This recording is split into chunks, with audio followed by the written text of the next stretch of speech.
আল্লাহ ডাক দিয়া বলে, গোলাম,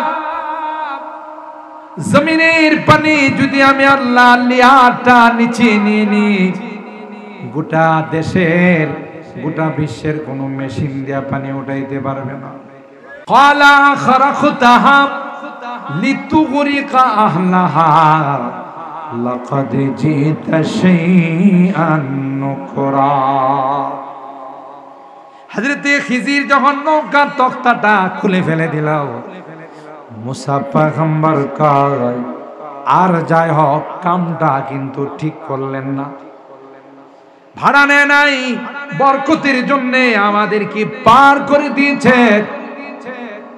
আপনার তাকে দোয়া দেওয়ার দরকার ছিল, কিন্তু তা না করে তক্তাটা খুলে ফেললেন, নৌকাটা অচল করে দিলেন। যারা নৌকাতে উঠবে সবাই ডুববে। হযরত খিজির বললেন, কি জন্য নৌকা ডুবে যাবে, কেন তক্তা না খুলে ফেলছেন?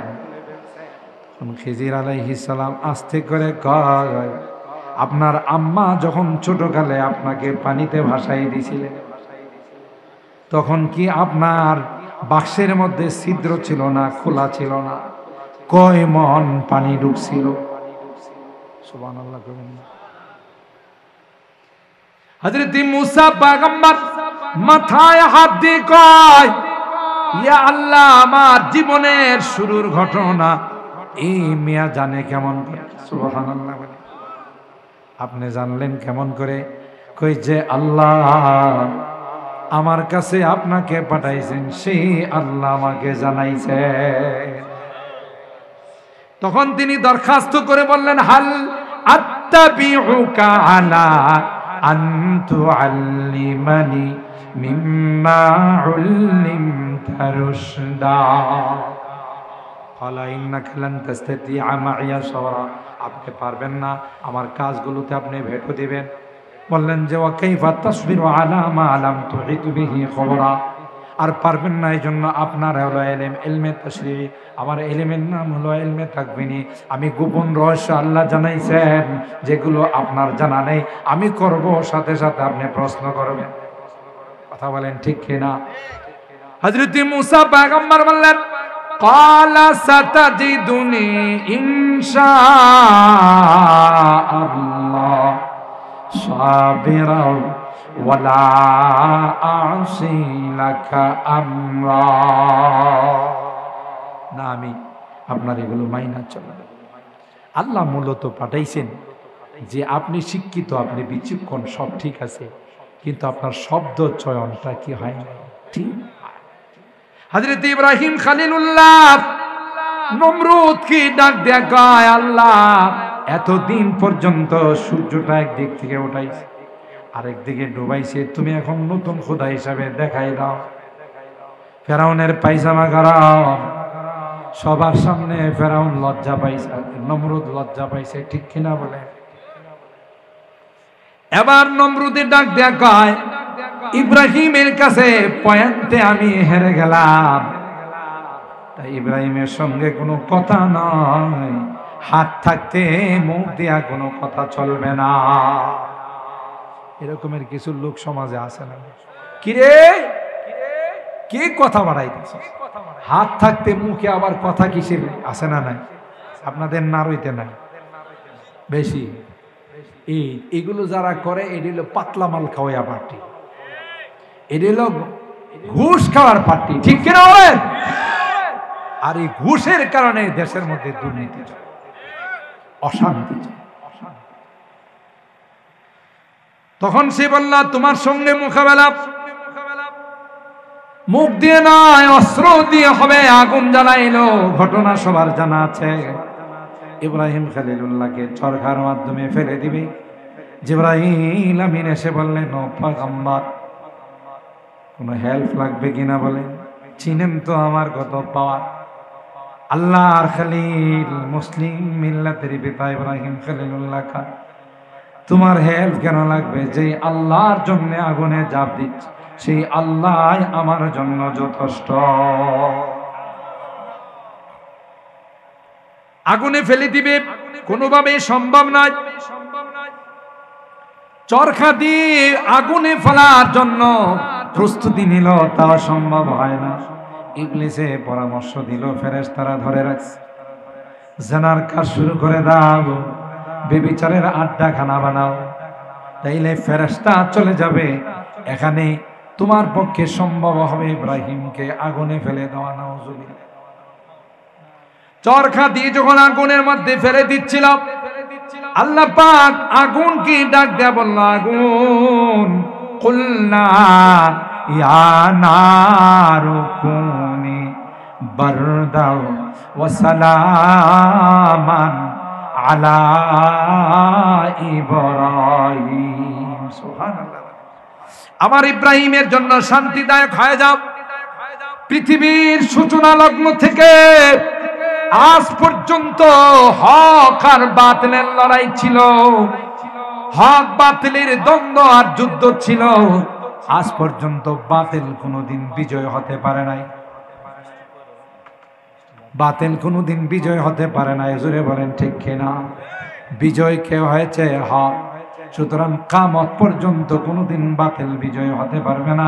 হকের আল্লাহুম্মা সাল্লি আলা মুহাম্মাদিন ওয়া আলা আলি মুহাম্মাদ কামা সাল্লাইতা আলা ইব্রাহিম ওয়া আলা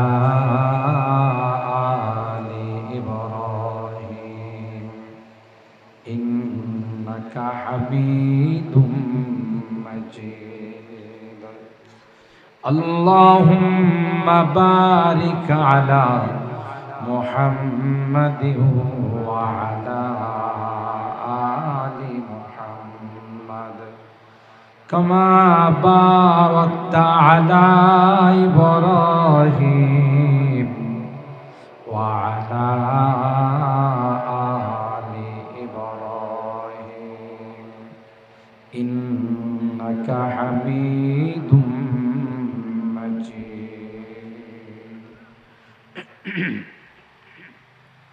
আলহামদুলিল্লাহ।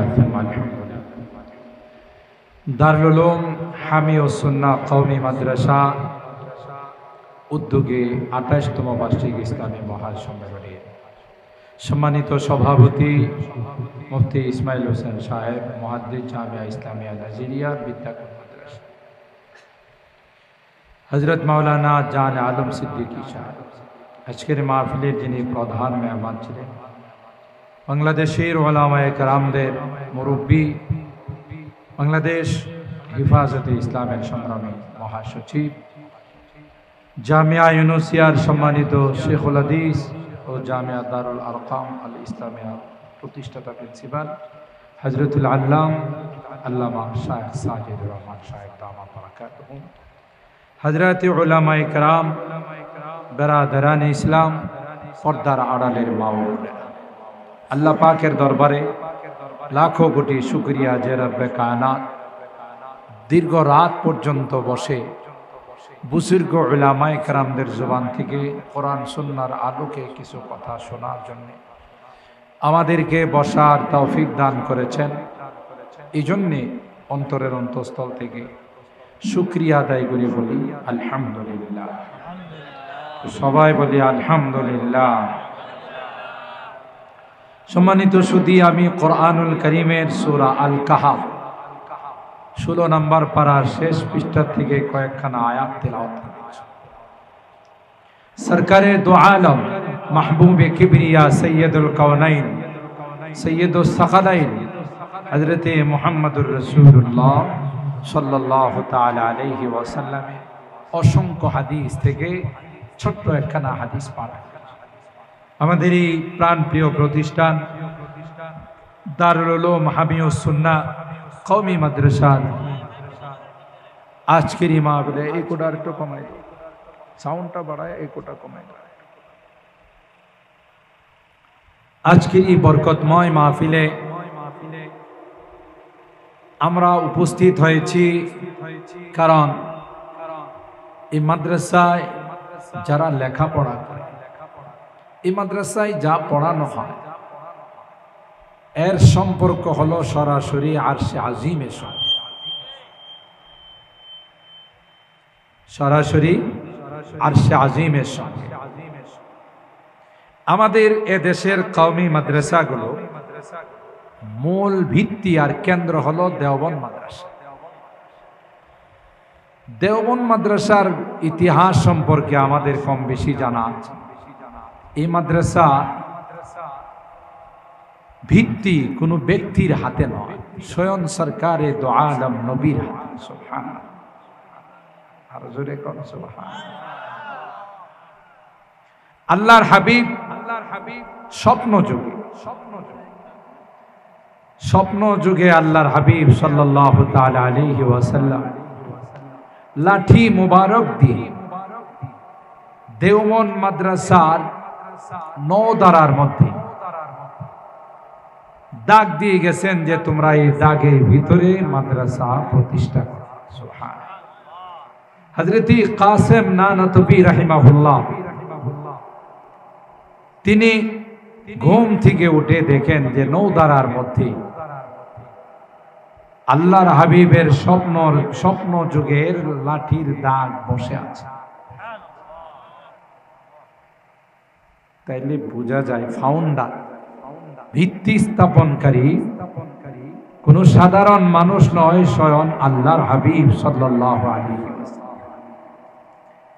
যত কওমি মাদ্রাসা আছে সবগুলোর সম্পর্ক হলো দেওবন্দের সাথে।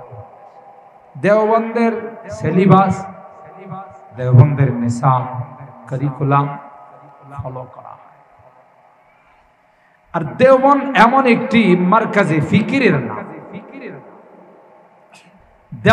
এমন একটি ইদারার নাম যেখানে শুধুই আলেম আর শিক্ষক বানায় না, সর্ব লাইনের সর্বশ্রেণীর সব রকমের ব্যক্তিকে দেওবন্দ সৃষ্টি করে পৃথিবীর আনাচে কানাচে ছড়িয়ে দিয়েছে। ইউআইয়িদু দীনাল্লাহি ফি কুল্লি দাওরাতিন, ইউআইয়িদু দীনাল্লাহি ফি কুল্লি দাওরাতিন আসাইবা তাতলু মিসলুহা মিন আসাইবি। হযরত শাহ ওয়ালিউল্লাহ মুহাদ্দিসে দেলভি রাহমাতুল্লাহি আলাইহি তার কবিতার মধ্যে লেখেন হুজ্জাতুল্লাহিল বালিগা, কয় আল্লাহ তাআলা তার দ্বীনকে, ইলমে ওয়াহীকে পৃথিবীর মধ্যে প্রতিষ্ঠা করার জন্য শুধু এক প্রকার এক শ্রেণীর মানুষকে তৈয়ার করেন নয়, কেউ তার কোরআনের আলফাজের খেদমতে লাগিয়ে দিয়েছেন, কাউকে তার হিফজের মধ্যে লাগিয়ে দিয়েছেন, কাউকে তাফসীরের মধ্যে, আবার কাউকে তার থেকে মাসলা মাসাইল বাইর করার জন্য লাগিয়ে দিয়েছেন, কেউ বা ময়দানের মধ্যে দুশমনদের সঙ্গে জিহাদ করার জন্য লাগিয়ে দেওয়া হয়েছে, কাউকে দাওয়াত আর তাবলীগের লাইনে লাগিয়ে দেওয়া হয়েছে। সব শ্রেণীর মানুষকে উপহার দিয়েছে দারুল উলুম দেওবন্দ। সুবহানাল্লাহ। এখন আবার বেশি কমাই দিছে, মুশকিল। আল্লাহ। সুতরাং যারা মাদ্রাসায় পড়ায়, যারা মাহফিলে বয়ান করে, যারা জিহাদের ময়দানে যুদ্ধ করে, সবগুলো সব লাইনে দেওবন্দের সন্তান।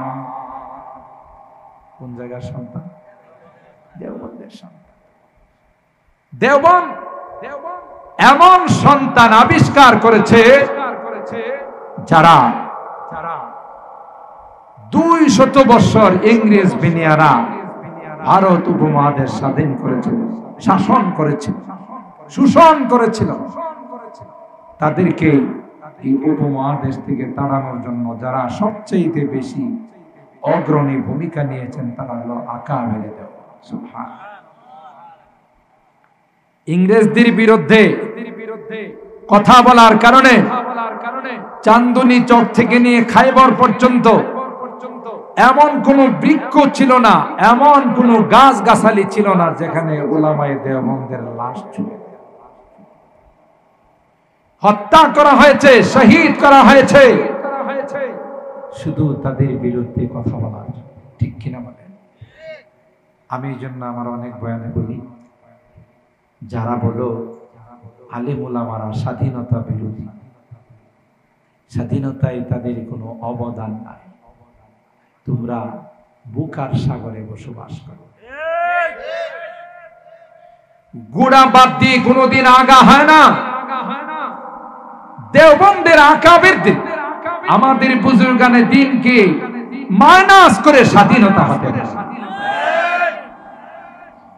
দেওবন্দ মাদ্রাসা যখন ইংরেজ খেদাও এই আন্দোলন নিয়ে আমাদের মুরব্বীরা পেরেশান, তখনই হযরতে কাসেম নানতুবী রাহমাতুল্লাহ আলাইহি স্বপ্ন দেখে আল্লাহর হাবিব বলে, কিসের টেনশন, কিসের পেরেশান, তুমি এখানে ক্যাম্প বানাও, সেনাবাহিনীর বিশাল স্থাপনা বানাও, এখান থেকে যারা রেডি হবে, প্রস্তুত হবে, এরাই ইংরেজদের বিরুদ্ধে তলোয়ার ধরবে।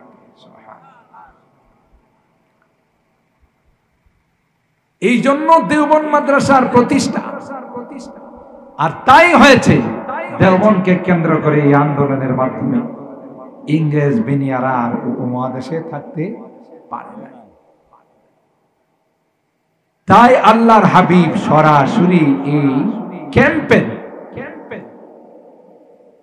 ফাউন্ডেশন দিয়ে রাসূল আকরাম সাল্লাল্লাহু তাআলা আলাইহি ওয়াসাল্লাম ইংরেজ বিরোধী আন্দোলনের এক বিশাল ক্যাম্প, সেনা ক্যাম্প বানিয়ে তখন এখান থেকে আন্দোলনের সূচনা হয়।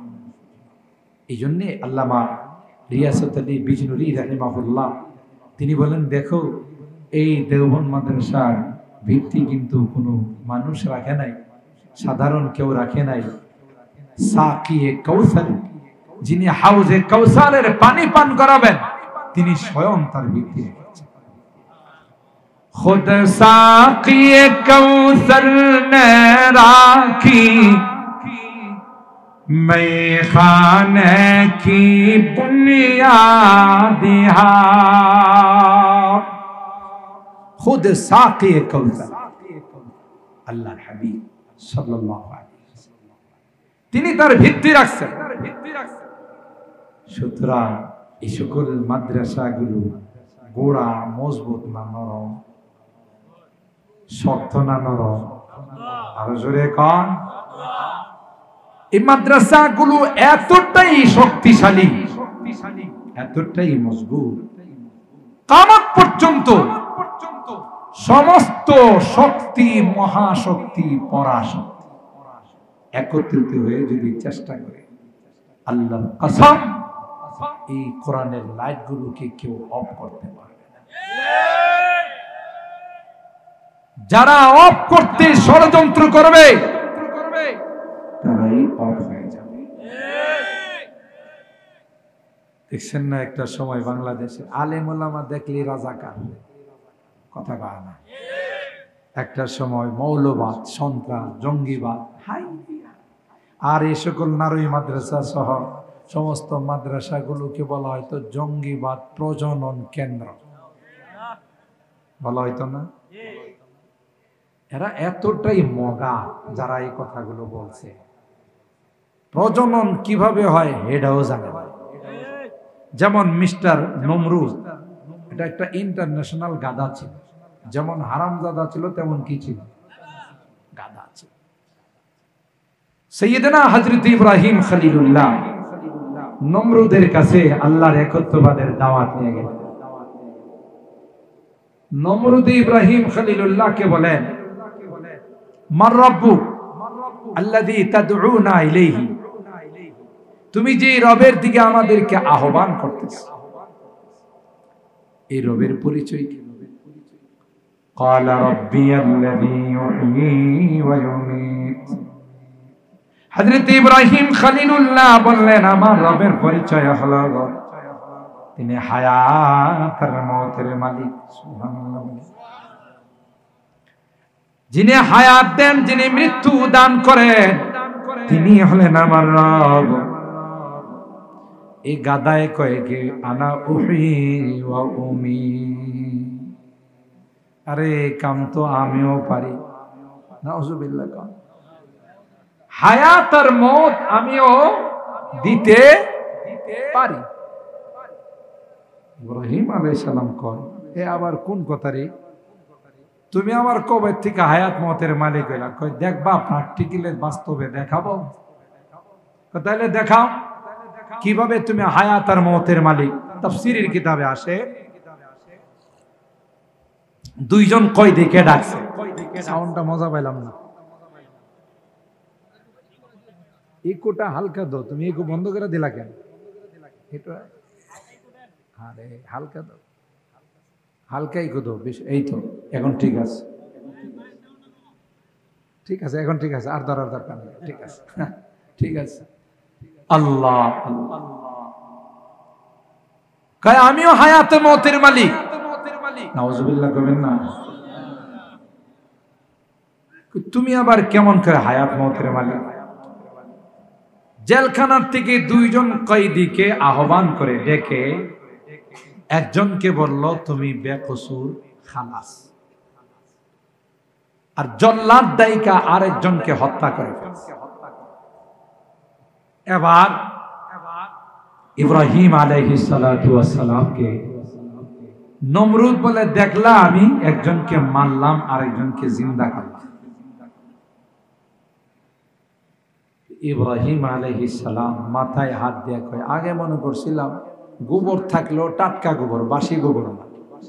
কথা কান, মাথার মধ্যে কিছু গোবর আছে জানতাম, কিন্তু মনে করছিলাম যে গোবরটা টাটকা গোবর, বাসি গোবর না। কিন্তু দেখি বাসির থেকেও বাসি, এর মাথার মধ্যে গোবরও নাই। জিন্দা করলো কেমনে, মানলো কেমনে? অর্ডার দিছে মরছে তা না হয় বুঝলাম। যে বেটারে কইলো তুমি বেকসুর খালাস, হে কি আগে মরা ছিল? কথা কয় না, জিন্দা কইছে বেকসুর খালা। আর এই মগায় কি কয়, হেরে জিন্দা করছি। ইব্রাহিম আলাইহিস সালাম দেখছে যে পয়েন্টটা একটু পরিবর্তন করা দরকার, এই পয়েন্টে এর সাথে কথা বলে না, বুঝেন না? কিছু ভণ্ড আছে, আপনাদের এই এলাকায় আছে কিনা জানি না। ভণ্ডরা আপনার সাথে এমন ভাবে কথা কইব, আপনি যদি তার বিরোধিতা করেন কইব যে এ মোল্লা তুই তো শরীয়ত জানিস, আমি জানি মারিফত। মারিফতের ভাষা একটা, শরীয়তের ভাষা আরেকটা। মারিফতের ভাষায় নামাজের মতো নামাজ একবার পড়লেই কথা কয় না, এটা বলে মারিফতের ভাষা। শরীয়ত ছাড়া কি মারিফত হয়? বলেন। কেউ যদি বলে আমি দুধ ছাড়া ঘি আর মাখন বানাইছি, কি মনে করেন সুস্থ না অসুস্থ? তার ঠিক আছে না লিক হইছে? কথা কয় না, লিক হয়ে গেছে। কিরে তুই দুধ ছাড়া মাখন পাইবি? ঠিক তো দ্রুপ শরীয়ত ব্যতীত মারিফত হতে পারে না। যারা বলে ওরা আস্থা ভণ্ড। কথা বলেন ঠিক কিনা? হযরত বড় হুজুর রাহমাতুল্লাহ আলাইহি বলতেন, হুজুরের মুখের শব্দ, খুব মারিফত তো না, এটা মরার পথ। কিসের পথ? মরার পথ, এটা মারিফত না।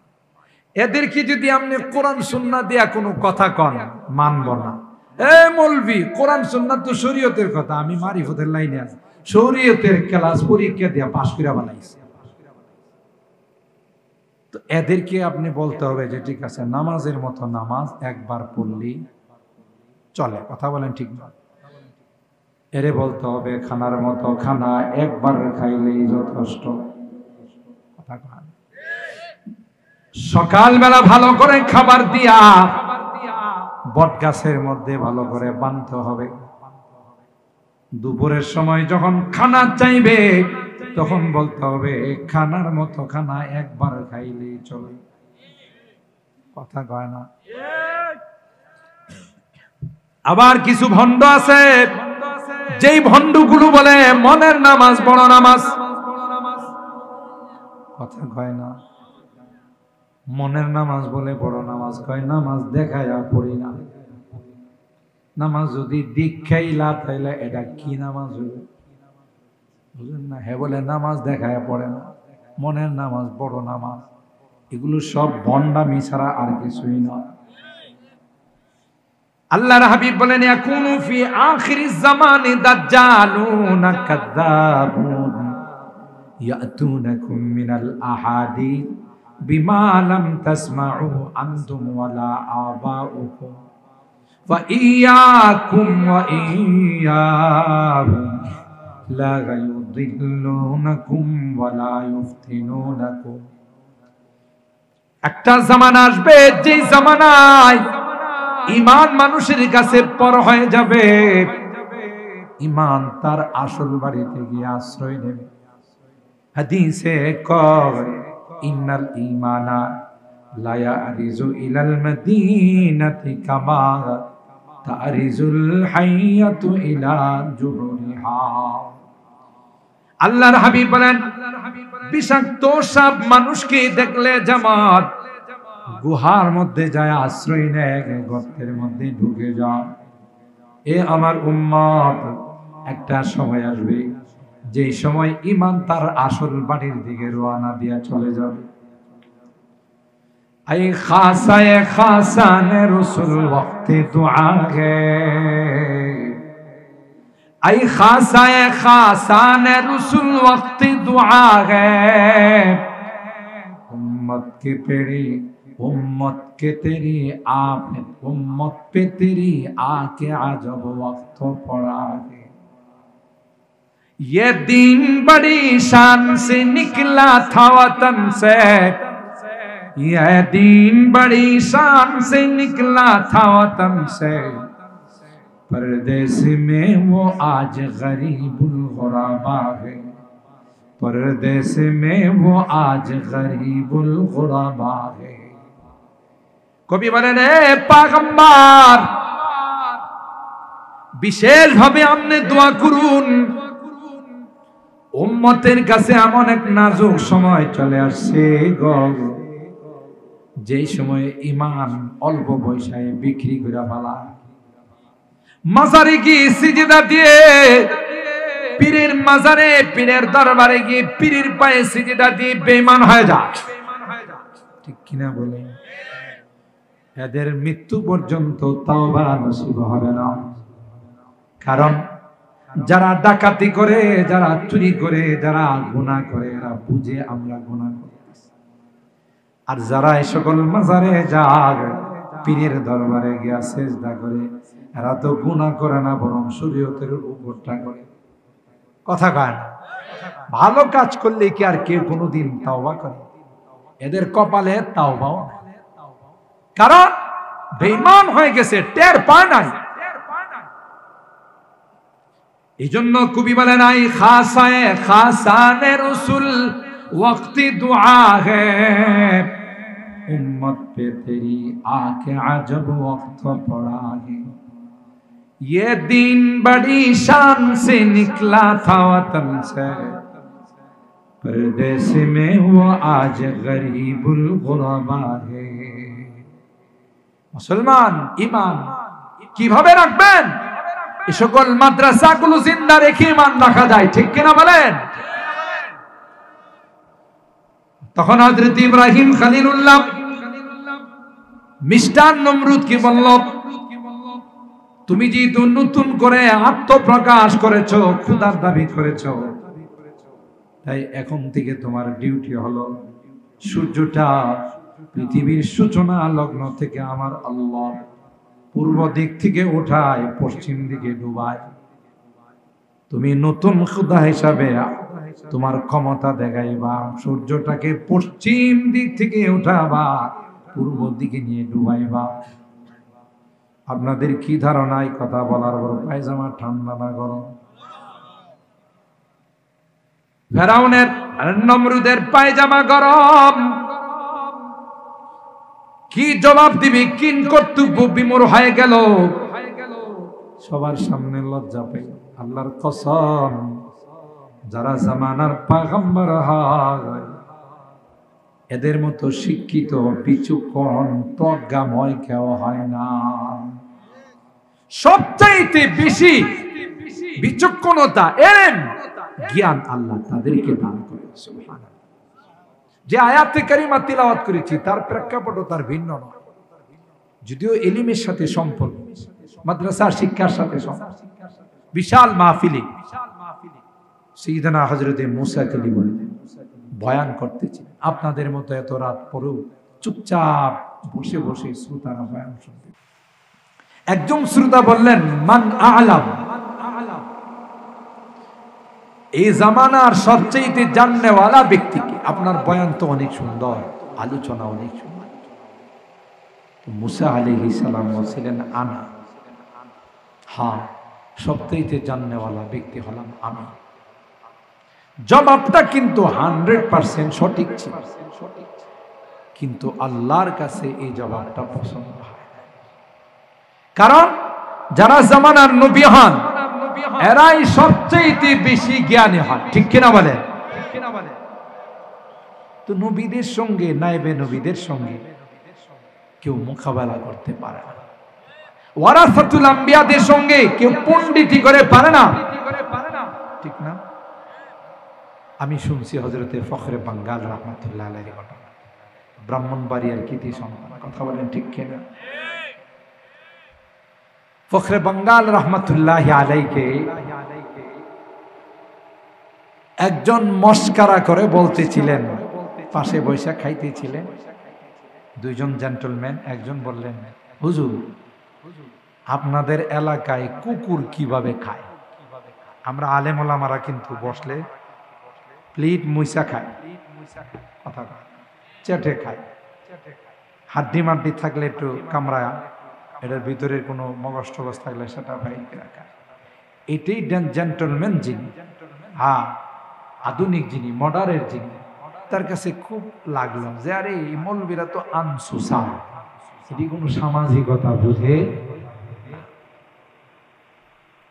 তো আপনারা দেখবেন যারা একটু উচ্চ শিক্ষিত হয় এরা অর্ধেক খায় আর অর্ধেক ফালায়, কথা কয় না। নিজেদেরকে বুঝাইতে চায় আমি হলাম একজন মডার্ন, আমি হলাম একজন আধুনিক, এই জন্য আমি অর্ধেক খাইছি আর অর্ধেক ফালাইছি। তো হে যেহেতু ওই টাইপের মডার্ন, এই জন্য হুজুরে যেহেতু প্লেট মুইসা খাইছে, হাড্ডি চুইসা খাইছে, মস্কারা করে কয় আপনাদের এলাকার কুকুরে কেমনে খায়।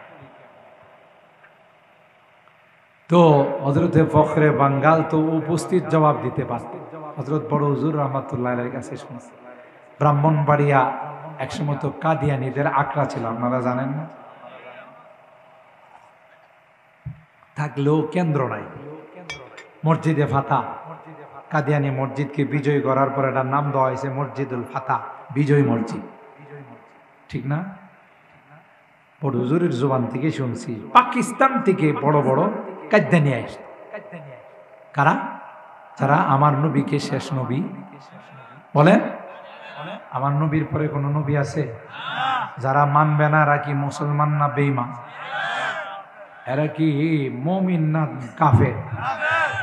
যারা তাদেরকে মানে বিশ্বাস করে, তাদের সাথে লেনদেন করে, এরাও কি? এটা এমন খারাপ। তো এই কাদিয়ানী সম্প্রদায় এরা তো আমার নবীকে শেষ নবী মানে না। তো পাকিস্তান থেকে বড় মৌলভীকে ভাড়া করে নিয়ে এসে, হায়ার করে, হেতু মনে করছে আরে বাংলাদেশে মোল্লা মৌলভী এগুলো আমাদের সাথে কি পারবে নাকি? আর এখানে যে ফখরে বাঙ্গাল বসে রয়েছে, এই গাধার কি নাই খবর? কথা বলে হ্যাঁ, এসেই বলতেছে মুনাজারা अरबी से होगा, उर्दू से नहीं, बांग्ला से नहीं। उर्दू भाषा দিয়ে মুনাজারা হবে না, বাহাস হবে না, হবে আরবি ভাষা। বলছে যে आप लोग तैयार है? মনে করছে কে আমার সাথে আরবি কইব। হযরত বললেন হ্যাঁ हम तैयार है, कोई बात नहीं। सुभान अल्लाह। এরপরে বলতেছে মেরে ফরিকে মুকাবিল जो भी दावा करेगा मैं उसे रद्द करूंगा। আমার এন্টি পার্টি, বিরোধী পার্টি যে কোনো দাবি করবে সাথে সাথে আমি এটা প্রত্যাখ্যান করব, বাতিল করে দিব। আরে বাবা, তো বড় হুজুর রহমাতুল্লাহ আলাইহি বলেন যে ফখরে বাঙ্গাল তো পান খাইতেন বেশি, প্রচুর পরিমাণে পান খাইতেন, একটার সাথে আর একটা লাগে। আর পান ওলামা কা শান, পান খাওয়া এটা আলেম ওলামাদের একটা শান। আমাদের এক হুজুর তো বইলেই বলেছে যে পান খাওয়া এটা আদম আলাইহিস সালামের সুন্নাত। আমি বললাম যে পান খাওয়া যে আদম আলাইহিস সালামের সুন্নাত, এটা পাইছেন কই? আছে ফাআকালা মিনহা, আদম আলাইহিস সালাম আর হাওয়া আলাইহিস সালাম গাছের থেকে পাতা খাইছে, এটাই পান খাওয়া। তো পান খাইতেন, পানের মধ্যে চুন লাগাইতেছেন আর মুস্কে হাসতেছেন যে আমি যে কোনো দাবি করলে তুই রদ করবি। তখন বললেন যে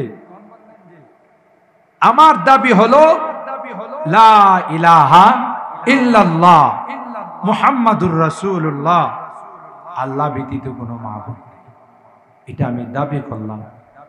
তুই যদি বাপের বেটা হয়ে থাকো সেটারে রদ কর। এবার আর পায়জামাও ঠান্ডা না গরম। যখন ফখরে বাঙ্গাল বলছেন লা ইলাহা ইল্লাল্লাহ মুহাম্মাদুর রাসূলুল্লাহ, এটা আমার কলমার দাবি, আর তুই বলছিস যে কোনো দাবি করলেই তুই এটারে কি করবে? বাতিল। এটা আমার একটা দাবি, তুই বাপের বেটা হলে বাতিল কর। হ্যাঁ, যদি বাতিল করে তাহলে মুমিন থাকবো না কাফের হয়ে যাবো, আর না করলে তুই এত বড় কথা কইলি গিললি। আমরা তো হয়তো ভাবতাম যে মুসাল্লামুল সুবুত অথবা সুল্লামুল উলুম অথবা মাইবুজি, এই জাতীয় কুতবি, শরহে তাজিব, শরহে চাকমানি, তাসরি, উকলিদাস, শামসে বাজেগা, এই সমস্ত কঠিন কঠিন ফননাতির কিতাব থেকে একটা অংশ বাইর করে বলতাম যে বেড়া হইলে তুই এটা রদ কর। আর উনি মুস্কে হাসি দিয়া লা ইলাহা ইল্লাল্লাহ মুহাম্মাদুর রাসূলুল্লাহ আফতিলহু হাদা দাওয়াই, তুই বাতিল কর। এখন হবে গেছে বিপদ, বাতিল করলো ঝামেলা, না করলো বাস এক পয়েন্টে হেরে গেছে। উপস্থিত জবাব আমাদের আকাবের দিচ্ছিলেন। সুবহানাল্লাহ। হযরত বড় হুজুর বলেন ইউনিয়নে যে বলা হয় যে মহকুমার যিনি প্রধান থাকেন, হ্যাঁ টিউনো, তো বলেন তখন তো ওই মন্ত্রী এমপি এগুলো ছিল না, তো সর্বপ্রথম ডিপ টিউবওয়েল, জমিনে যে চাষাবাদ করে মানুষ পানি দিয়া, ডিপ মেশিন কই না আমরা, এটা সর্বপ্রথম ব্রাহ্মণবাড়িয়াতে আসছে। পর বিভিন্ন সামাজিক ব্যক্তিদেরকে নিয়ে এটা উদ্বোধন করবেন তিনি, সাথে দোয়া করার জন্য মোল্লা একজনকে দাওয়াত দিয়েছেন, তিনি হলেন বড় হুজুর। আর এই ফখরে বাঙ্গাল রহমাতুল্লাহ মোল্লা হিসাবে, তো তিনি বুক ফুলায়া ভাষণ দিতেছেন, আজ থেকে পানির জন্য, চাষাবাদের জন্য আমাদেরকে সাতু পাখির মতো আকাশের দিকে তাকিয়ে থাকতে হবে না। আর আসতে নাউযুবিল্লাহ, তার মানে কি বুঝাইছে? আল্লাহ পানি দেওয়ার আর অপেক্ষায় থাকা। হযরত ফখরে বাঙ্গাল রহমাতুল্লাহ আলাইহি তার ডান হাতে চাপ দেয়া ধরে কয়, জমিন থেকে যে পানিটা উড়াইবেন এটা কি আপনার বাবার নাকি? কথা কয় না। জমিন থেকে যে পানিটা আপনি উঠাবেন এটা কি আপনার বাপ দাদা? সবাই অবাক। এই সমস্ত শিরকি কথা কয়েন না, ঈমান হারা হয়। কুল আরাইতুম ইন আসবাহা মাউকুম গাওরা ফামান ইয়াতিকুম বিমাইন মাঈন। আল্লাহ ডাক দেয়া বলে, গোলাম,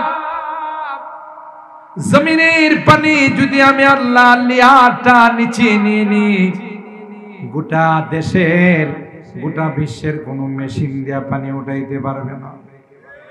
কথা কয় না? আসমানের পানির মালিক কে?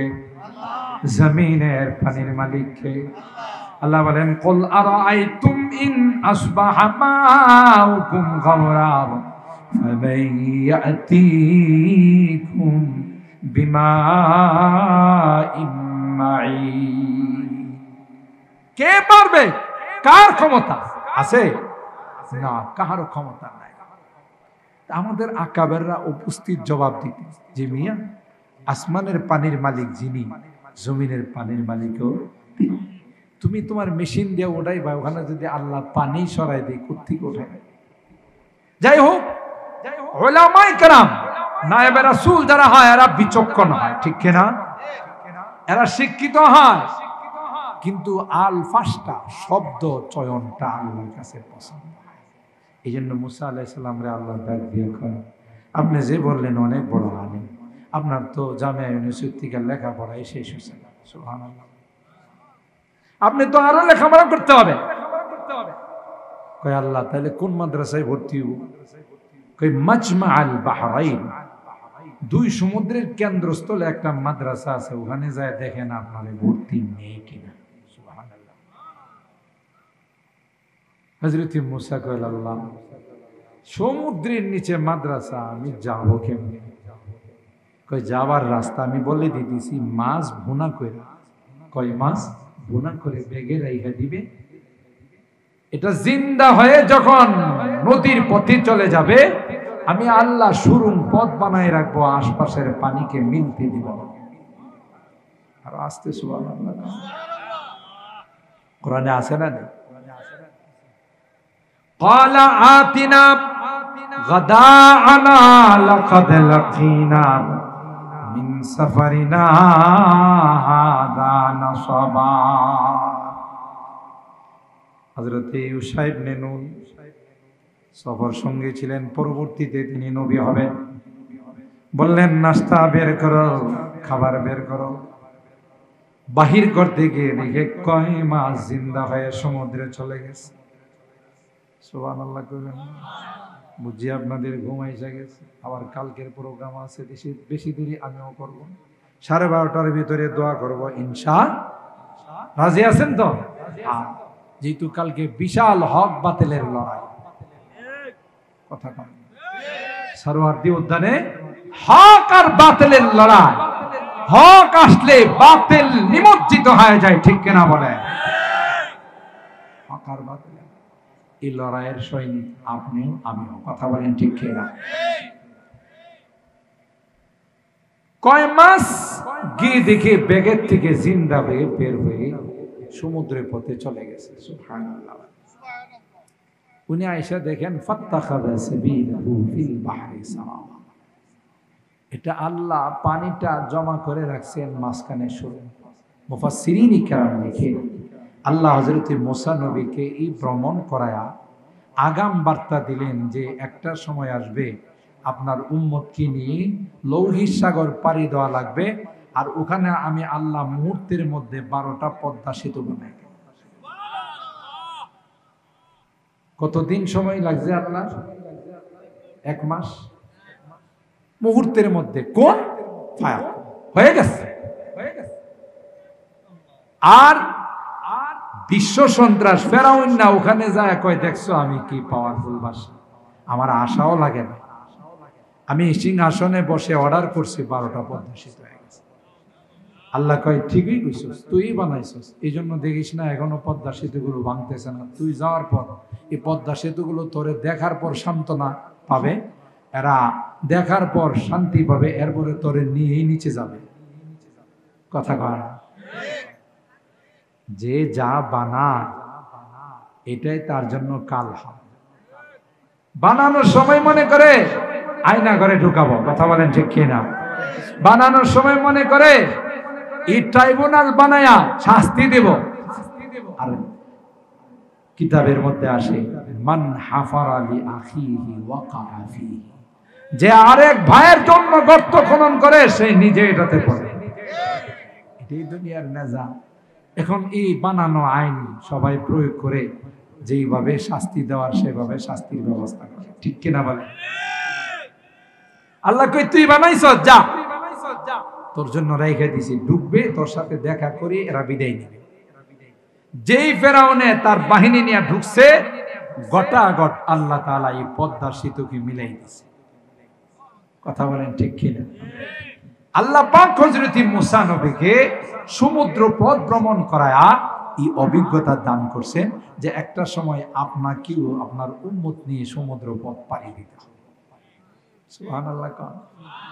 যেমন যার মাদ্রাসায় ভর্তি হইতে গেছেন, সংক্ষেপে কাট করে বলতেছি পুরাটা, হযরত খিজির আলাইহিস সালাম, এই জন্য বললাম হালকানা নাবিয়ুন আম ওয়ালিয়ুন, তিনি কি নবী ছিলেন না ওলি ছিলেন, এই নিয়ে মুফাসসিরিনদের মধ্যে দ্বিমত আছে, কিন্তু অধিকাংশ রিওয়ায়াত হলো যে তিনি নবী ছিলেন, তবে তিনি তাশরিঈ নবী ছিলেন না, তাকবিনী নবী ছিলেন।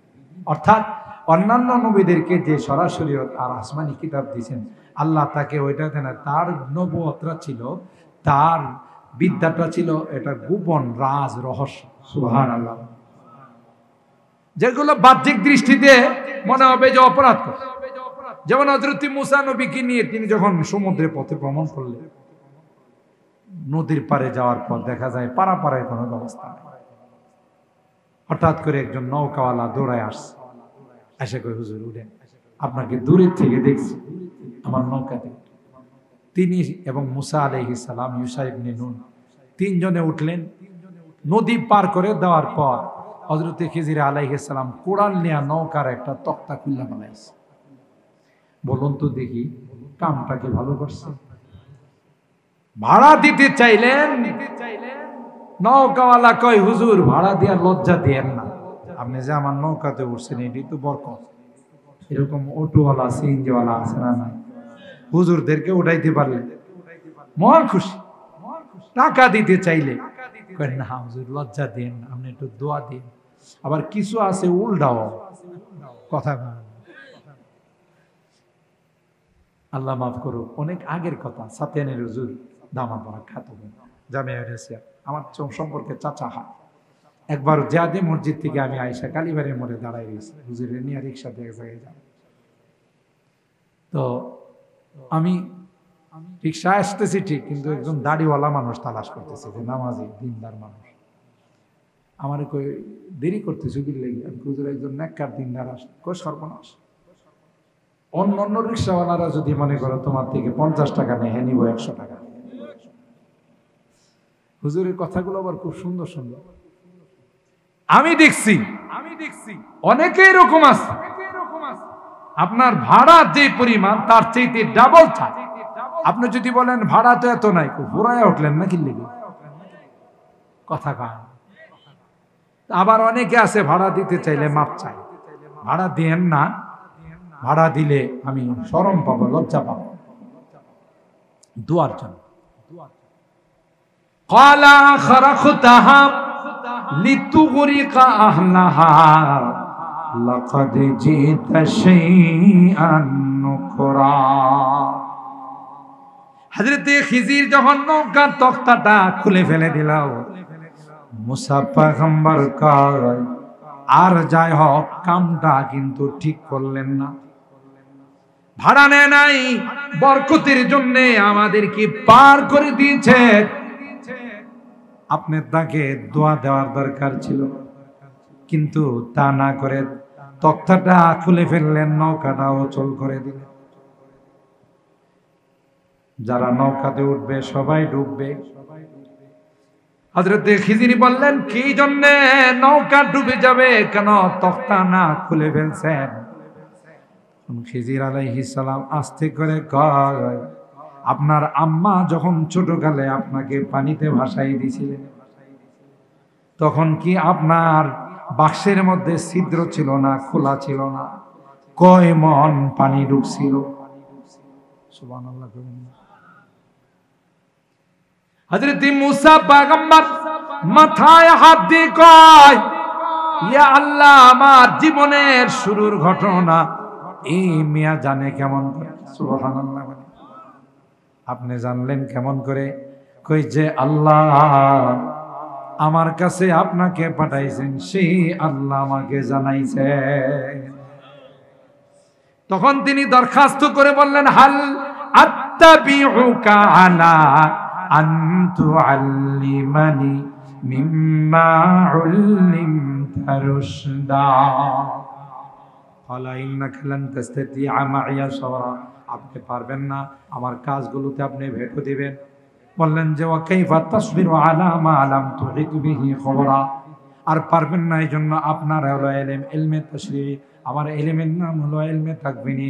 আমি গোপন রহস্য আল্লাহ জানাইছেন যেগুলো আপনার জানা নেই, আমি করব, সাথে সাথে আপনি প্রশ্ন করবেন। কথা বলেন ঠিক কিনা? হযরত মুসা পয়গম্বর বললেন ক্বালা সাতাজিদুনি ইনশাআল্লাহ সাবিরা ওয়ালা আ'সি লাকা আমরা। না, আমি আপনার এগুলো মাইনা চলবে। আল্লাহ মূলত পাঠাইছেন যে আপনি শিক্ষিত, আপনি বিচক্ষণ, সব ঠিক আছে, কিন্তু আপনার শব্দ চয়নটা কি হয় না ঠিক। হযরত ইব্রাহিম খলিলুল্লাহ নমরুদ কি ডাক দেয়া কয়, আল্লাহ এতদিন পর্যন্ত সূর্যটা একদিক থেকে উঠাইছে, আরেক দিকে ডুবাইছে, তুমি এখন নতুন খোদা হিসাবে দেখাই দাও। ফেরাউনের পায়জামা গরম, সবার সামনে ফেরাউন লজ্জা পাইছে, নমরুদ লজ্জা পাইছে, ঠিক কিনা বলে? এবার নমরুদের ডাক দেয়া কয়, ইব্রাহিমের কাছে পয়েন্টে আমি হেরে গেলাম, তাই ইব্রাহিমের সঙ্গে কোনো কথা নয়, হাত থাকতে মুখ দিয়া কোনো কথা চলবে না। এরকমের কিছু লোক সমাজে আছে না? কিরে কি কথা বাড়াইতেছে, হাত থাকতে মুখে আবার কথা কিসের আছে না? নাই আপনাদের না রইতে নাই বেশি। এগুলো যারা করে এটি হলো পাতলা মাল খাওয়া পার্টি, এটি হলো ঘুষ খাওয়ার পার্টি, ঠিক কিনা বলেন? আর এই ঘুষের কারণে দেশের মধ্যে দুর্নীতি, অশান্তি। তখন সে বলল, তোমার সঙ্গে মোকাবেলা মুখ দিয়ে নয়, অস্ত্র দিয়ে হবে। আগুন জ্বালাইলো, ঘটনা সবার জানা আছে। ইব্রাহিম খলিলুল্লাহকে চরখার মাধ্যমে ফেলে দিবে। জিবরাইল আমিন এসে বললেন, ও পয়গম্বর, কোনো হেল্প লাগবে কিনা বলেন? চিনেন তো আমার কত পাওয়ার। আল্লাহর খলিল, মুসলিম মিল্লাতের পিতা ইব্রাহিম খলিলুল্লাহ খান, তোমার হেল্প কেন লাগবে? যে আল্লাহর জন্য আগুনে ঝাঁপ দিচ্ছে, সেই আল্লাহ আমার জন্য যথেষ্ট। আগুনে ফেলে দিবে কোনোভাবে সম্ভব নয়। চরখা দিয়ে আগুনে ফেলার জন্য প্রস্তুতি নিল, তা সম্ভব হয় না। ইবলিসে পরামর্শ দিল, ফেরেশতারা ধরে রাখছে, জানার কাজ শুরু করে দাও, বেবিচারের আড্ডাখানা বানাও, তাইলে ফেরেশতা চলে যাবে। এখানে তোমার পক্ষে সম্ভব হবে ইব্রাহিমকে আগুনে ফেলে দেওয়া। নাউজুবিল্লাহ। চরখা দিয়ে যখন আগুনের মধ্যে ফেলে দিচ্ছিল, আল্লাহ পাক আগুনকে ডাক দেয়া বলল, আগুন, কুলনা ইয়া নারু কুনি বারদাও ওয়া সালামান আলা ইব্রাহিম। সুবহানাল্লাহ। আমার ইব্রাহিমের জন্য শান্তিদায়ক হয়ে যাও। পৃথিবীর সূচনা লগ্ন থেকে আজ পর্যন্ত হক আর বাতিলের লড়াই ছিল, হক বাতিলের দ্বন্দ্ব আর যুদ্ধ ছিল। আজ পর্যন্ত বাতিল কোনোদিন বিজয় হতে পারে নাই, বাতিল কোনোদিন বিজয় হতে পারে নাই। জোরে বলেন ঠিক কিনা? বিজয় কে হয়েছে? হক। সুতরাং কিয়ামত পর্যন্ত কোনোদিন বাতিল বিজয় হতে পারবে না, হকের বিজয় হবে। হক যারা করে, হকপন্থীদের গলায় বিজয় মালাকা ঝুলবে। সুবহানাল্লাহ। রব্বানা যালামনা আনফুসানা ওয়া ইল্লাম তাগফির লানা ওয়া তারহামনা লানাকুনান্না মিনাল খাসিরিন। রব্বানা আতিনা ফিদ দুনিয়া হাসানাতাও ওয়া ফিল আখিরাতি হাসানাতাও وقنا عذاب النار رب ارحمهما كما ربياني صغيرا। রব্বুল আলামিন, আল্লাহ দীর্ঘক্ষণ পর্যন্ত বসে তোমার বান্দা বান্দিরা কোরআনের আলোচনা শোনার পর আজকের শেষ অধিবেশনে আল্লাহ গভীর রজনীতে আমরা কিছু সংখ্যক গুনাহগার বান্দা তোমার শাহী দরবারে হাত উঠাইলাম। আল্লাহ মেহেরবানি করে আমাদের জিন্দেগির গুনাহগুলো মাফ করে দাও। তওবা করতেছি, আর জীবনে কোনো গুনাহ করব না, আর জীবনে কোনো নাফরমানি করব না। আল্লাহ আমাদের তওবাগুলোকে কবুল করে নাও, আমাদেরকে পাক্কা নামাজি বানাই দাও, দিনদার বানাই দাও, আল্লাহ কলমাওয়ালা বানাই দাও। এ রব্বে করিম, কিয়ামতের কঠিন ময়দানে আমাদেরকে তুমি গুনাহগার বলে ডাক দিও। কোরআনে পড়েছি রে, গুনাহগারদেরকে গুনাহগার বলে ডাক দিও। আল্লাহ তাওবা করতেছি, আর কোনো গুনাহ করব না। মেহেরবানি করে আমাদের তাওবাগুলোকে কবুল করে নাও। এই মাদ্রাসার জরুরিয়াতগুলো গায়বী খাজানাত থেকে পূরণ করে দাও। ছাত্র উস্তাদ এলাকাবাসীকে তুমি কবুল করে নাও ইয়া রাব্বাল আলামিন। আল্লাহ আমাদের রোগীদেরকে পরিপূর্ণ শিফা নসিব করে দাও।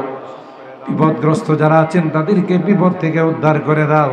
মুসিবত জাদাদেরকে মুসিবত থেকে উদ্ধার করে দাও ইয়া রাব্বাল আলামিন। আল্লাহ রোগীদেরকে পরিপূর্ণ শিফা নসিব করে দাও। আগামীকাল সরোয়ার্দী উদ্যানে আল্লাহ হক আর বাতিলের যুদ্ধ শুরু হচ্ছে। আল্লাহ বাতিলের পক্ষে তো তুমি নাই, হকের পতাকাকে তুমি উড্ডীন করে দিও আল্লাহ ইয়া রাব্বাল আলামিন। আল্লাহ বাতিলকে নিস্তেনাবুদ করে দিও আল্লাহ, হকের বিজয়কে তুমি উজ্জ্বল করে দিও আল্লাহ ইয়া রাব্বাল আলামিন। আল্লাহ তামাম জানেন যত মুসলমান নরনারী কবরে শুয়ে আছেন মাফ করে দাও। খাস করে আমাদের মা বাবা, দাদা দাদি, নানা নানি, শ্বশুর শাশুড়ি, ভাই বেরাদর, আত্মীয় স্বজন যারা অন্ধকার কবরে শুয়ে আছেন তাদেরকে মাফ করে দাও আল্লাহ। তাদের কবরগুলো জান্নাতের বাগান বানাই দাও। আমার মুরব্বীদেরকে আবু বকরের মতো বানাই দাও। যুবকদেরকে জান্নাতি যুবক হিসাবে কবুল করে নাও। পর্দার আড়ালের মা বোনদেরকে আবেদা, জাহেদা, সালেহা, নেককার, দিনদার বানাই দাও ইয়া রাব্বাল আলামিন। আল্লাহ যারা মুরব্বীরা কবরে শুয়ে আছেন তাদেরকে মাফ করে দাও। তাদের কবরগুলো জান্নাতের বাগান বানাই দাও। আমি যদিও গুনাহগার, অনেক আলেম ওলামাদেরকে নিয়ে হাত উঠাইছি, অনেক পর্দানসীন মা বোনদেরকে নিয়ে হাত উঠাইছি। যাদের হাতখানা পছন্দ হয় সে হাতের ওসিলায় আমাদের দোয়াগুলো কবুল করে নাও।